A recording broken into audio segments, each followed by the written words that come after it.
सुबोध उनियाल भाषण कर रहे थे कि हम सब लोग जो शंभू पासवान का विरोध कर रहे हैं वो सब अराजक तत्व हैं, हम सब लोग भी बाहर से आए, उनियाल जो है बिहार से आए हैं, बहुगुणा लोग बंगाल से आए हैं, और जो और लोग हैं रावत लोग हो, कोई राजस्थान से आया, कोई महाराष्ट्र से आया है। और आज भी जो है दैनिक उत्तराखंड को अपना इंटरव्यू देते समय उन्होंने यही बातें दोहराई। तो हम उत्तराखंड वासी उनसे पूछना चाहते हैं कि भाई उनियाल जी, आपको ये आवश्यकता क्यों पड़ रही है? आखिर ये क्यों आप ये कह रहे हो कि भाई बहुगुणा जी को, योगी जी हमारे प्रदेश के ही हैं लेकिन उत्तर प्रदेश में वो मुख्यमंत्री हैं? आप कहना क्या चाहते हैं? पहले तो आपको पता होना चाहिए कि जब बहुगुणा जी, नानदत्त तिवारी जी ये चुनाव लड़ते थे और ये राजनीति करते थे तो हम सब अविभाजित उत्तर प्रदेश का हिस्सा थे। जब योगी आदित्यनाथ जी सांसद थे गोरखपुर से तो वो भी अविभाजित उत्तर प्रदेश, उत्तराखंड भी उस समय उत्तर प्रदेश का ही हिस्सा था। आप हेमती नंदन बहुगुणा जी, नानदत्त तिवारी जी की तुलना, योगी जी की तुलना तुम शंभू पासवान से करना चाहते हो? उत्तराखंड की जनता ने कभी भी इस बात के लिए शंभू पासवान का विरोध नहीं किया कि वो बिहार का है। उत्तराखंड की जनता ने इस बात के लिए शंभू पासवान का विरोध किया कि जो हमारे संविधान में व्यवस्था है मूल निवास की, उसका राज्य सरकार और भारतीय जनता पार्टी सरासर संविधान का उल्लंघन कर रही है। मूल निवास से पहले बात मैं आप लोगों को बताना चाहता हूं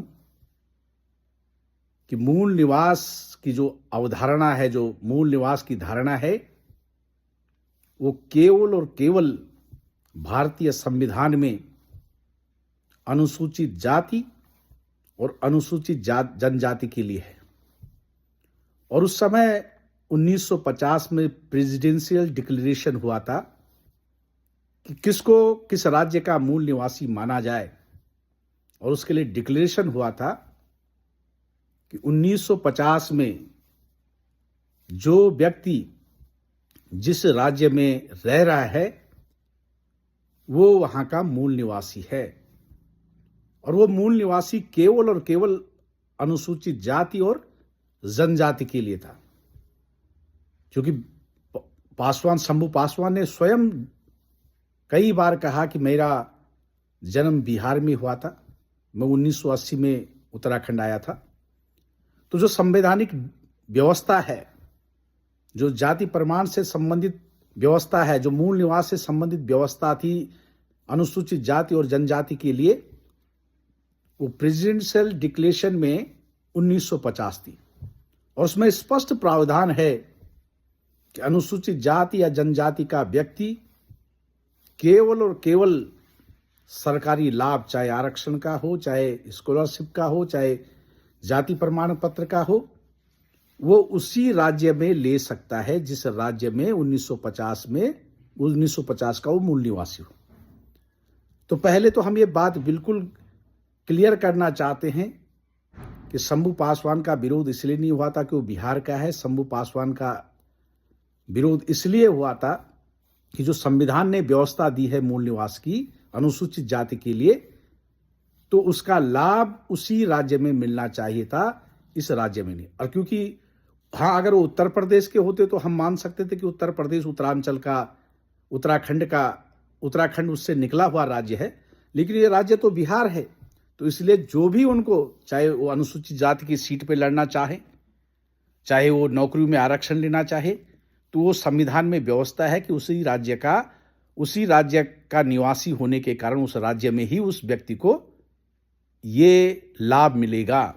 तो पहले तो क्लियर कट है कि शंभू पासवान का विरोध इसलिए हो रहा था। और अभी काफी लोग ये हाईकोर्ट में भी गए हैं, उनकी नागरिकता है, जो उनकी मूल निवास सर्टिफिकेट जो अनुसूचित जाति के लिए दिया जाता है, उसके चक्कर में अभी भी वो वहां गए हैं। दूसरा जो है लोगों का विरोध इसलिए था कि योगा जो इंटरनेशनल योगा सिटी है, जो धर्म नगरी है ऋषिकेश, अफसोस इस बात का कि भारतीय जनता पार्टी को कोई ऐसा व्यक्ति नहीं मिला कि शंभू पासवान जैसे अनपढ़ व्यक्ति को इंटरनेशनल योगा सिटी का, धर्म नगरी ऋषिकेश का प्रथम नागरिक बनाया जाए। आखिर क्या मजबूरी थी? आखिर प्रेमचंद अग्रवाल जी के प्रति पार्टी इतनी क्यों उदार है कि उनके कहने पर शंभू पासवान जी को टिकट दिया गया? और जिस प्रकार से उनके समर्थन, शंभू पासवान के समर्थन में सुबोध उनियाल जी ने कहा था कि आप शंभू पासवान को वोट दो, हम सब एक हैं, हम लोग जो है बिहार से आए हैं, बहुगुणा लोग जो है वो बंगाल से आए। उनियाल जी और बहुगुणा जी, आपने अपनी प्रतिबद्धता तो अपने, जो आप स्वयं कह रहे हैं कि हम बिहार से आए हैं और वो बंगाल से आए हैं, तो अपनी प्रतिबद्धता उन्होंने अपने मूल निवास से दिखा दी। मेरे कई मित्र हैं बहुगुणा लोग, मेरे कई मित्र हैं उनियाल लोग।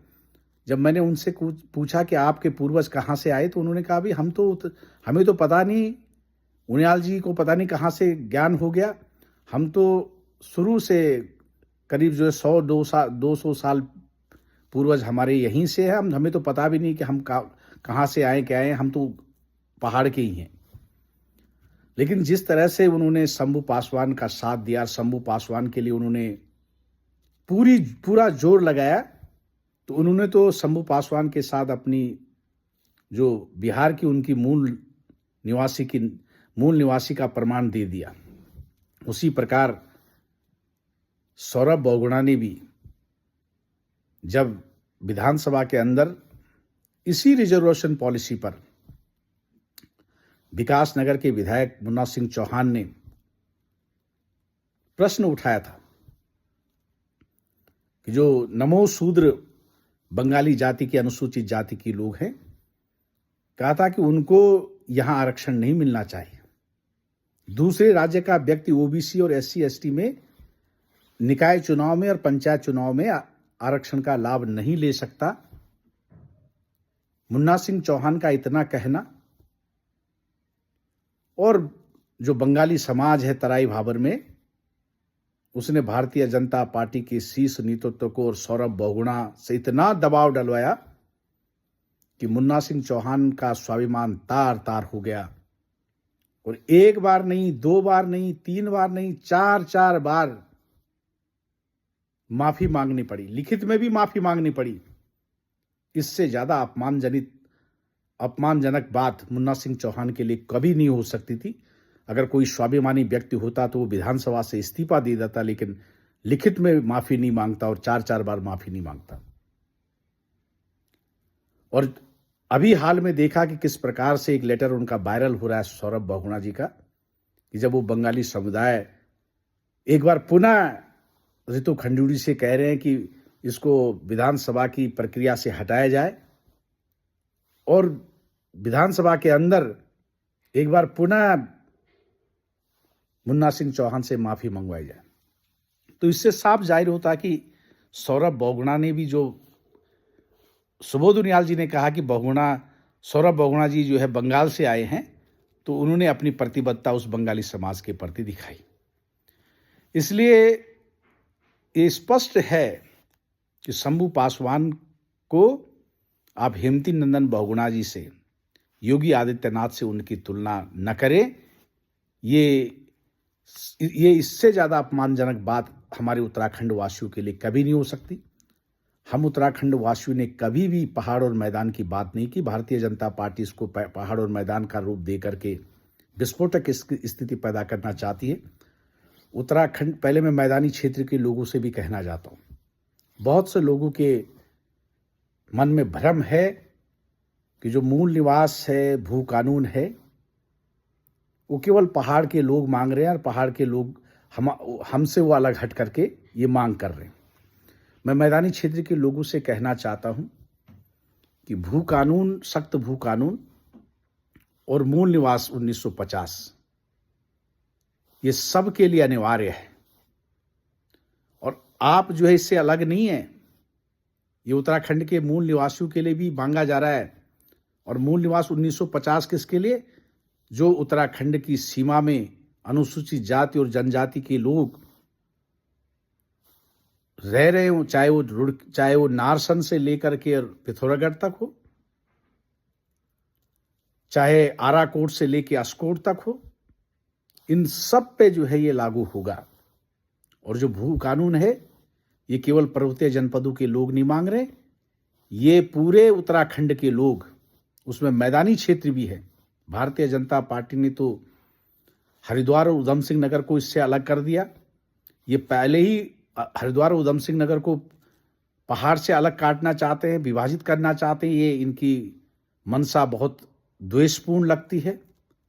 और अब जब आपदा आई है, लोग उद्वेलित हैं, इस लड़ाई को पहाड़ और मैदान की लड़ाई करके यहां उत्तराखंड में का सौहार्द बिगाड़ने की कोशिश खुद भारतीय जनता पार्टी के नेता और मंत्री कर रहे हैं। इसलिए आप सबसे अनुरोध है मेरा, विशेषकर मैदानी क्षेत्र के लोगों से, कि पहाड़ के लोग कभी भी मैदानी क्षेत्र के लोगों के विरोधी नहीं है। वो तो आप सबकी लड़ाई लड़ रहे हैं। विशेषकर मैदान के लोग इस भू कानून में और मूल निवास के मुद्दे पे वहां रैलियां नहीं होती, उनके समर्थन में नहीं आते। लेकिन जो ये लड़ाई लड़ी जा रही है, ये सबकी लड़ाई है। ये मैदानी क्षेत्र के अनुसूचित जाति जनजाति के लोगों की भी लड़ाई है और भू कानून की लड़ाई 13 जिलों के लोगों की लड़ाई है। धन्यवाद।